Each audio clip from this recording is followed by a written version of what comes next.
Here's a place to check results and comment along with the newest episode of WWE NXT, airing live on Tuesday night at 8 p.m. Eastern Time slot on USA Network. Advertised for tonight from the WWE Performance Center, it's the final push to Halloween Havoc, and a head-to-head ratings battle with AEW Dynamite.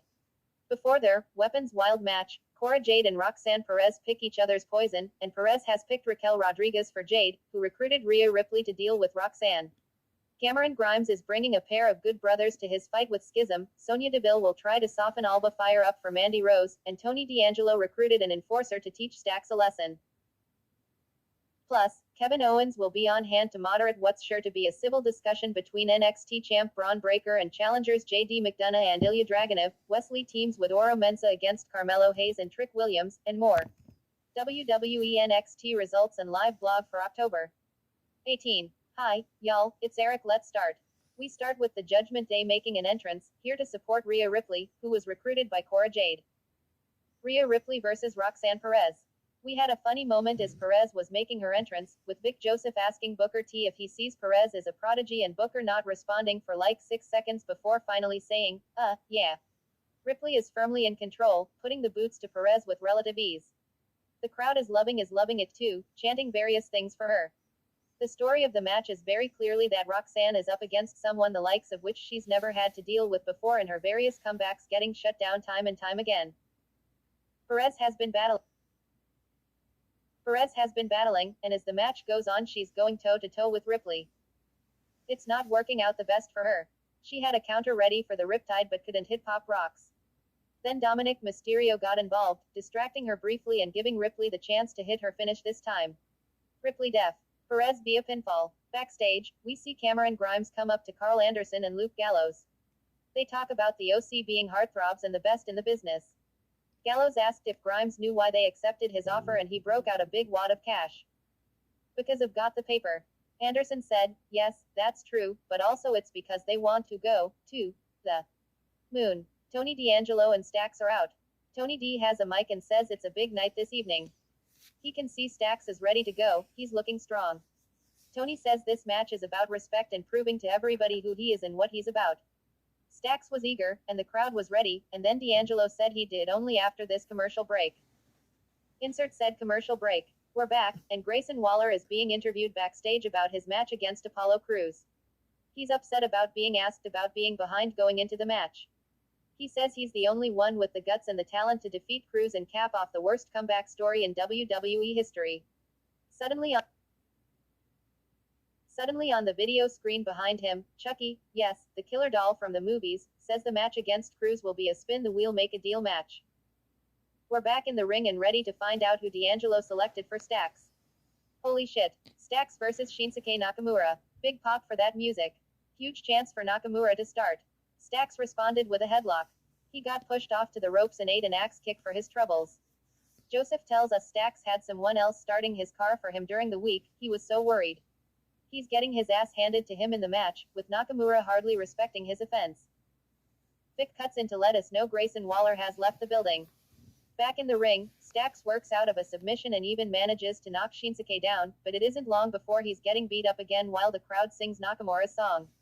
Stax, clearly at his end, goes out with pride, telling Shinsuke to bring it just before the Kinshasa. Nakamura def. Stax via pinfall. Tony D said, you showed guts I didn't know you had, to Stax and seemed proud of his underling representing the family. Nathan Frazer is talking with Axiom backstage about their series of matches. They're very happy with the 3 battles they had, and Axiom is saying he'll cheer Frazer on in the North American title ladder match. Robert Stone and Von Wagner show up to interrupt them and say none of what they did will matter because Wagner is winning the title this weekend. Frazer wants to get things going now but Axiom keeps him calm. Alba Fire versus Sonya Deville. Deville came out with Gigi Dolan and JC Jane by her side, but no Mandy Rose in sight, at least not yet. The match didn't go long, with a quick back and forth that saw Fire deal with Toxic Attraction getting involved, her fighting them off, and then rolling up Deville for the win. Fire def. Deville via pinfall. After, the numbers game caught up and Alba was overwhelmed. Then, over the loudspeakers, the theme hit and Rose made her return. She had a mic and said she's gonna fight fire with fire and she plans to be more callous, more vicious, and more ruthless. As she was saying this, Fire was single-handedly fighting off the 3 women in the ring. Mandy just kept powering through. Once the ring was clear, Mandy got in, but Alba had a baseball bat and kept her at bay. Quick jump backstage, and Wesley and Oro Mensah are chatting it up when Carmelo Hayes and Trick Williams show up out of nowhere and a big brawl breaks out. Cut to the ring and they're now fighting up the stage. Wesley and Oro Mensah versus Carmelo Hayes and Trick Williams.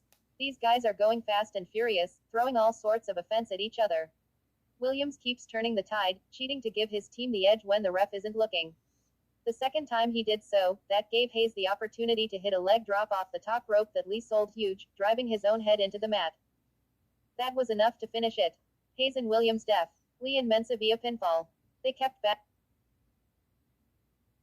battling after the match, with the heels refusing to stop. Von Wagner came out of nowhere with a big boot to Hayes, only to get laid out by Nathan Frazer out of nowhere himself. Cut to a promo with the dyad.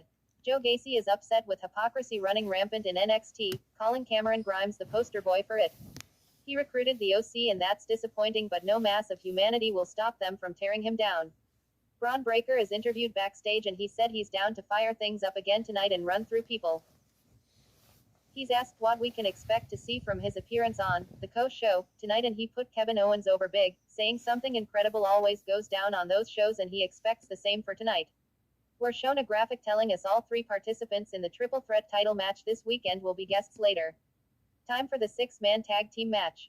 The Schism versus Cameron Grimes and Luke Gallows and Carl Anderson. Rip Fowler got caught up in the good guys' corner and ate a ton of offense while the crowd chanted, "Too sweet, woot woot." It didn't turn around until Jagger Reed tagged himself in and used the opportunity to attack Anderson from the back. Booker T went on a whole spiel about not wanting friends and Grimes being smart to pay for OC's help and getting them out of there after. Schism were in control through the break, and came back still dominating the match. Joe Gacy got into fight with Grimes and took out his frustration on him. The action continued, but because it's a six-man, it broke down into bodies flying everywhere. When the dust settled, Grimes had taken Fowler and Gacy out, leaving Reed in there to get double-teamed by the OC. It didn't end well for Reed. Grimes and Gallows and Anderson def.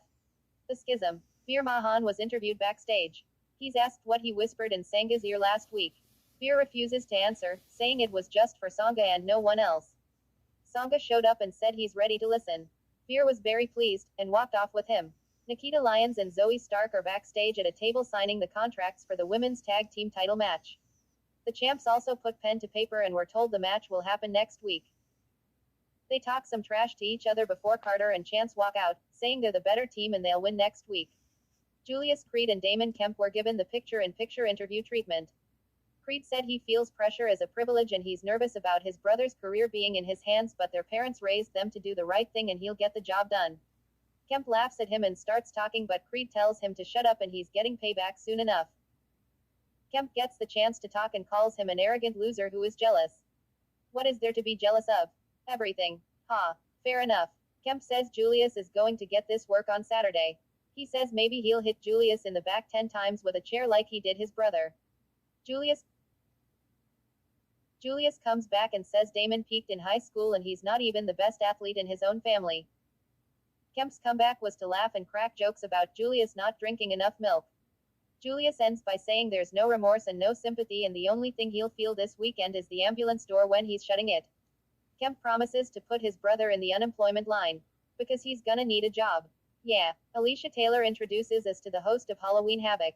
Shotzi. She rides in on her tank to a big ovation, everyone happy as hell to see her back in NXT again.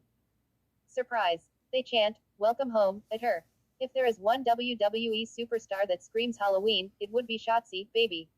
I hosted Halloween Havoc in 2020 and it was one of the most horrifyingly badass days of my life. So this Saturday, we've got to go even more balls to the wall. I get the final piece of my costume this Friday when Raquel and I win the WWE tag titles off of Damage Control. And then I'm going to make this year's Halloween Havoc the most terrifying extravaganza in NXT history. That brought Zion Quinn out. He called her the perfect host for Halloween Havoc and then offered to be her co-host. When he was done with his appeal, but before she could respond, Quincy Elliott hit the scene to say she's a ballsy girl and she needs a bona fide scream queen for a co-host. The crowd chanted for Quincy. Shotzi offered up an idea: whoever wins the match they're about to have gets to be co-host. Zion Quinn versus Quincy Elliott. Back from break and Shotzi joins commentary to howl and say damage control has been a pain in my boobie. Instead of commentating the match, they're talking bacon and eggs. Booker T tries to steer them back to the action in the ring. Speaking of which, Quinn managed to lift Elliot up over his shoulders but was crushed underneath the Super Diva. He got frustrated and went out of the ring to maybe grab a weapon but was met with Hank Walker, who wouldn't let him. Back in the ring, Elliot hit the Diva drop and that's all she wrote. Elliot def. Quinn. After, Shotzi and Elliot danced in the ring as Walker smiled and looked on from the outside. Chase U check in. Thea Hale is upset about Kiana James beating her. She wants another crack at her. But that's for after class. Mr. Chase gives us a rundown of Halloween Havoc's storied history, including Hulk Hogan vs. Ric Flair, Rey Mysterio vs. Eddie Guerrero, and Mandy Rose starting her long reign. Also, the Yeti. Oh yeah, their homework is to watch the show this weekend. Chucky again showed up on the video screen and cut a promo straight out of Chase U, cursing up a storm. Thea's response, what the F, dollar. Raquel Rodriguez makes her entrance and Booker T marks out over her back pose. Back from break, another tag team contract signing. Pretty Deadly are smug but Malik Blade and Edris NFA are promising to take their titles from them. That goes down next week. Raquel Rodriguez vs. Cora Jade. The match started and not surprisingly Raquel was getting all the offense. She was dominant early and often, with Cora's offense consisting of things like, get out of the way and let Rodriguez smack her hand on the commentary desk. Jade brought in a weapon and tried to use it but Raquel took it from her. Jade smacked her in the face, so Rodriguez went ahead and used the weapon and got herself disqualified. Jade def. Rodriguez via disqualification. Technically a win but Jade was getting destroyed the whole way. Perez made her way out to get some shots in, and Jade ran away while Roxanne got up on Rodriguez's shoulders to end the segment. They run down the card for Halloween Havoc before we get to the main event. Kevin Owens makes his entrance, smiling and happy to be here. He runs to ringside and hugs Booker T before dapping up Vic Joseph too. Cut to commercial break. We come back to backstage and a bunch of guys and gals playing a drinking game and prepping for the next segment, Halloween Havoc. Hey, an Indy Hartwell appearance. Back to the ring and entrance time for Braun Breaker. JD McDonough and Ilya Dragunov are already in the ring seated next to Owens. Go welcomes us. He tells us Shawn Michaels asked him to come around for this and considering he's the reason Owens became a wrestler, he certainly wasn't going to tell him no. His role tonight is to make sure no man wreaks havoc, because, you know, the name of the show this weekend. Ba-dum TSS. Owens says the guy stirring the pot lately has been a creepy weirdo, Mr. JD McDonough. Kev, you can call me whatever you want, in about 4 days' time I'm going to be called the new NXT champion.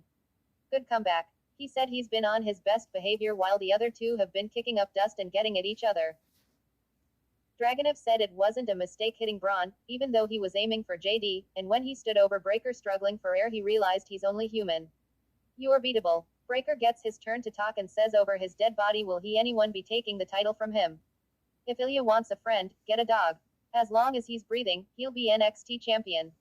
Owens jumps in again to say he sees what's happening here and JD is pitting Braun and Ilya against each other, hoping they'll tear each other up and he can clean up the scraps. They've gotta get things figured out because no matter what, JD can't win the title because no one, not even his own mother, who Kevin talked to, likes him or wants him to be champion. McDonough has thought about how to get back at Dragunov since Ilya sent him packing from NXT UK, and his best revenge will be winning the title and keeping it from him. You'll always be a contender and never a champion, Ilya tells him. Hey, I'm gonna put your ass in the same category as him, Braun butts in to say. Ilya reminds him he lost the last triple threat match he was in.